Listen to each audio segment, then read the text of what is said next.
Inshaalloh mana shunaqangi uylarda farzandlarimizdan rohatini ko'rib yashashlik nasib qilsa. Uyimizni qaranglar, bu uy emas, bu haqiqiy qasr bo'lib yotibdi.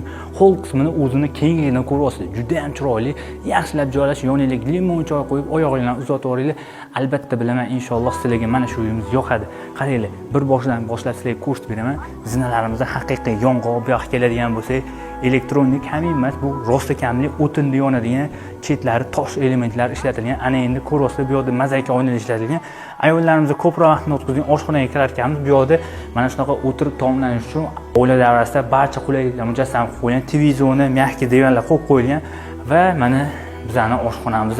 Oshxonamizning ham kengligi o'ziga bitta baho berasiz. Ikki qismga bo'lingan oshxona, kattagina oynalar qo'yilgan. Bu yerdan plachkaga chiqib ketsa bo'ladi. Ana endi kelinglar, keyingi xonalarni ham sizlarga ko'rsatib beraman.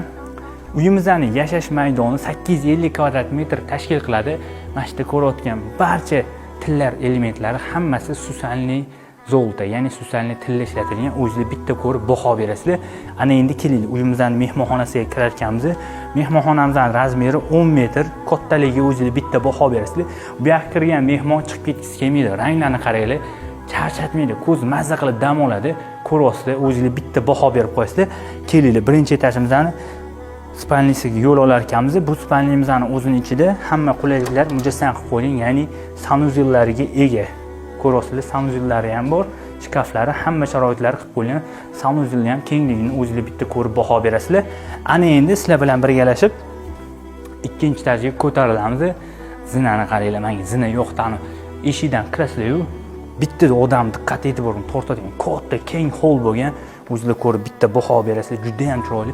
Uyimizda 850 kvadrat, полностью теплый pol qilingan, 3 etaj ham tepadigan qaranglar. Bilasizlar, bu yoqqa hozir nima yetishmayapti? Olgan odam mana shu o'rtasiga katta chiroyli lyustra yeb qo'ysa bor, menimcha bu uyni ko'rkiga ko'rk ochadi. Gapim rost bo'lsa, shu joyda bitta like bosib qo'yasizlar.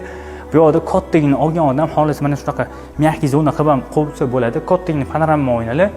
Bu esa birinchi xonamiz. Ko'ryapsizlar, o'zining ichida sharoitlari ham qilingan.